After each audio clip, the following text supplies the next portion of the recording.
बिस्मिल्लाहिर्रहमानिर्रहीम। अस्सलाम वालेकुम नाज़रीन, मैं हूँ आपका मेज़बान मुबारक अली और आप देख रहे हैं मेरा ऑफिशियल फेसबुक और यूट्यूब चैनल। नाज़रीन कराम, अक्सर बुजुर्ग जो हैं वो मिसाल देते हैं कि जो कम ज़र्फ लोग होते हैं, जो कमीने होते हैं, जब उनको उरूज मिलता है, जब उनको उनकी औकात से बढ़कर इज्जत दी जाती है, तो वो अपनी जो औकात है वो भूल जाते हैं। और ये पाकिस्तान में अक्सर होता है, न सिर्फ सियासत में बल्कि जो सहाफत है इन चंद लोगों की वजह से, इन चंद लुटेरों की वजह से गंदी हो चुकी है। अफसोस के साथ कि जिनकी वजह उनमें मेरा एक करीबी कुलीग है। तफसीलात आपको बताता हूँ कि बाबा खादम हुसैन रिजवी, अल्लाह ताला उनको जन्नत दे, साद हुसैन रिजवी साहब तहरीक लब्बैक पाकिस्तान, उसके बाद जो शोरा के अहम रहनुमा हैं, उनके खिलाफ प्रोपागंडे जो है वो तैयार किए जा रहे हैं, प्रोपागंडे जो है किए जा रहे हैं। एक नामवर सहाफ़ी हैं उसामा जाहिद, उनका जो इंटरव्यू है वो रिकॉर्ड कर लिया गया है। और एक सहाफ़ी हैं सुल्तान फयाज, उन्होंने रिकॉर्ड किया है, उन्होंने उनका इंटरव्यू किया है, उन्होंने अपने चैनल पर अपलोड किया है। वो जो इंटरव्यू है उसमें अजीबो गरीब जो एक भूडी किस्म की साजिश है, मैं समझता हूँ, वो की गई है। तहरीक लब्बैक पे संगीन तरीन जो इल्जामात हैं वो लगाए गए हैं। तमाम तर जो तफसीलात हैं आज के इस वीडियो में आपको बताएंगे। अगर अभी तक आपने हमारे चैनल को सब्सक्राइब नहीं किया तो चैनल को सब्सक्राइब कर लीजिए, हम आपके मशकूर रहेंगे। नाज़रीन कराम, इलेक्शन नजदीक है, आप जानते हैं हर पार्टी जो है वो इलेक्शन कैंपेन जो है वो चला रही है और हर पार्टी चाहती है कि हम फ्रंट पे हैं।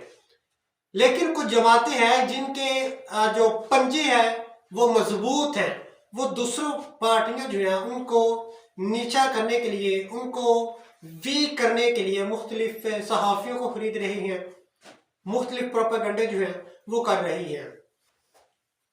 तो इसी तरह का जो हाल है, अब जो हाथ है वो तहरीक लब्बैक पाकिस्तान के साथ हो चुका है, किया जा रहा नहीं बल्कि हो चुका है। साद हुसैन रिजवी के खिलाफ साजिश की जा रही है। उसामा जाहिद साहब जो हैं वो मेरे कुलीग हैं, भाइयों जैसे हैं, और उनके साथ मैंने तकरीबन 2 साल जो है उनके साथ रहा, काम किया। वॉइस न्यूज़ चैनल है वहाँ काम किया और 3-4 चैनल्स हैं। हम मिलकर खाना खाते थे, सोते थे, मिलकर मुख्तलिफ एक्टिविटीज़ जो है वो हम करते थे। लेकिन ऐसा लगता नहीं था कि राना उसामा जाहिद साहब जो है वो ऐसा कर सकते हैं।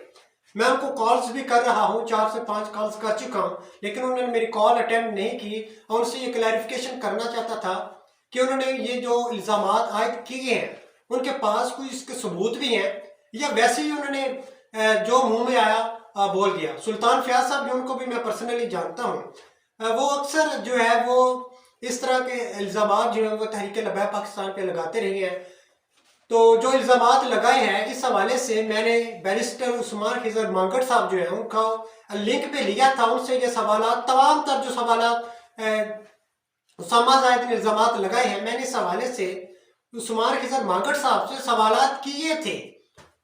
तो उन्होंने क्लैरिफिकेशन कर दी, उन्होंने क्लियर दो कट जो है वो मुझे जवाब दिया कि मुबारक साहब इस तरह का जो है नहीं है, कि जी इनको ये एक सियासी जमात नहीं, ये एक फंडेड कंपनी है। इस तरह उन्होंने कहा कि ये ऐसा बिल्कुल भी नहीं है, ये इल्ज़ामात लगाए जा रहे हैं। अगर किसी के पास सबूत है वो सामने लाए, लेकिन किसी का माई के लाल ने सबूत नहीं दिया।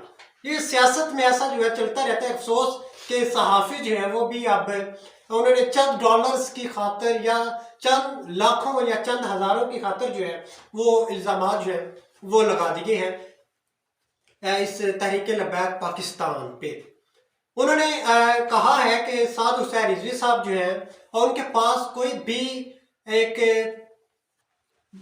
भी मतलब रास्ता नहीं है, कोई ऐसा उनके पास प्लान नहीं है जिसके तहत वो पाकिस्तान जो है उसकी मैशत को स्ट्रॉन्ग बना सके।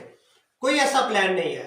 या फिर जिस तरह फ़लस्तीन है उस हवाले से उन्होंने बात की है कि फ़लस्तीन के हवाले से कोई बयान, बस से वो जलाल में आ जाते हैं।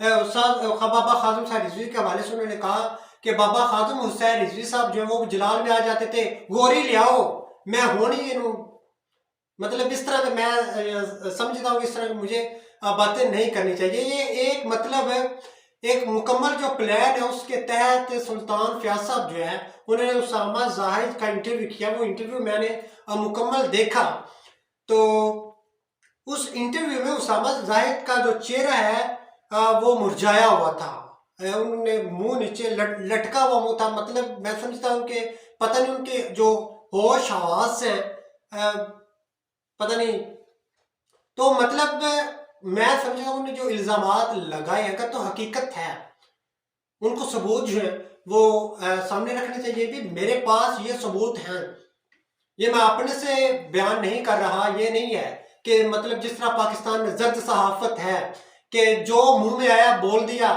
اور ویوز اچھے لے لیے، فالورز لے لیے، بلے بلے ہو گئی. تو اس طرح کا نہیں ہے. اگر تو ان کے پاس ثبوت ہیں وہ سامنے رکھیں. سعد حسین رضوی صاحب جو ہیں ان کے انہوں نے الزامات لگائے ہیں، شورا پہ الزامات لگائے ہیں، انہوں نے لوگوں کے نام لکھے ہیں کہ جی وہ محفلوں پہ جاتے ہیں، وہ پیسے لیتے ہیں. اس کے بعد اور بھی مطلب کافی الزامات لگائے ہیں. میں سمجھتا ہوں کیا بتاؤں آپ میں. تو اگر تو مطلب ثبوت ہے تو سامنے پیش کریں. سعد حسین رضوی صاحب جو ہیں وہ اس کا جواب دیں گے، اور دیگر جو ہیں انہوں نے ایک مین مطلب جو الزام لگایا ہے کہ تحریک لبیک پاکستان کے جو ورکرز ہیں ان میں صبر جو ہے وہ نہیں ہے، ان میں وہ گالی گلوچ جو ہے اس میں آ جاتے ہیں، ان کا جو صبر کا پیمانہ ہے وہ جلد ہی لبریز ہو جاتا ہے، گالیاں دیتے ہیں.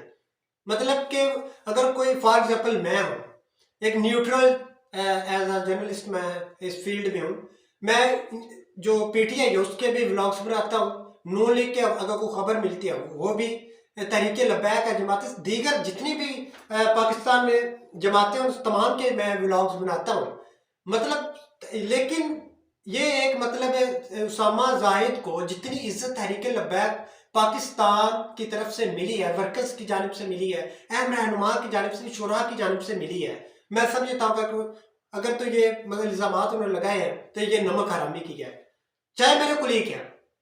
لیکن نہیں، جو حق اور سچ کی بات ہے وہ میں کرتا تھا اور کرتا ہوں اور کرتا رہوں گا، ڈرنے والا نہیں ہوں. کہ یہ اسامہ زاہد کو نہیں کرنا چاہیے تھا، انہوں نے جتنے بھی یہ الزامات لگائے ہیں. تو جب اسامہ زاہد میں انشاءاللہ تعالیٰ پھر ان کو کالز کروں گا، ان سے پوچھوں گا کہ یہ بھائی جان آپ نے جو الزامات لگائے ہیں اس کے کوئی آپ کے پاس ثبوت بھی ہیں؟ اگر ہیں تو ہمیں بتائیں، تو تمام تر جو انشاءاللہ تعالیٰ مزید ڈیٹیلز ہیں وہ آپ کے سامنے رکھیں گی. اور اگر تو الزامات ہیں یعنی کہ ان میں کوئی ثبوت نہیں ہے تو ان کو تحریک لبیک پاکستان سے معافی مانگنی چاہیے، میں سمجھتا ہوں. کیونکہ تحریک لبیک پاکستان، سعد حسین رضوی صاحب، بابا خادم حسین رضوی کا جس طرح بڑا دل تھا، سعد حسین رضوی صاحب کا بھی بڑا دل ہے. اس کے بعد کے جو ورکرز ہیں ان کا بھی بڑا دل ہے، تو وہ معاف کر دیں گے، میں سمجھتا ہوں.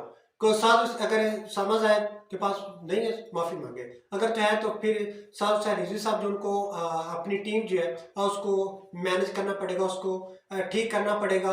اور جو ورکرز ہیں ان کو اس حوالے سے جو وہ غلیظ زبان استعمال کرتے ہیں ان کے اسامہ زاہد کے مطابق کہ وہ گالیاں دیتے ہیں، طرح طرح کے الزامات لگاتے ہیں، یہ کرتے ہیں وہ کرتے ہیں، تو میں سمجھتا ہوں کہ اس حوالے سے ان کو بھی تربیت جو ہے گراؤنڈ لیول سے وہ کرنی چاہیے. مزید جو انشاءاللہ تعالیٰ اپڈیٹس آئیں گے اس حوالے سے وہ اسی چینل پر آپ کے سامنے رکھیں گے. اس حوالے سے اپنی قیمتی رائے سے کمنٹ باکس میں ضرور آگاہ کیجیے گا.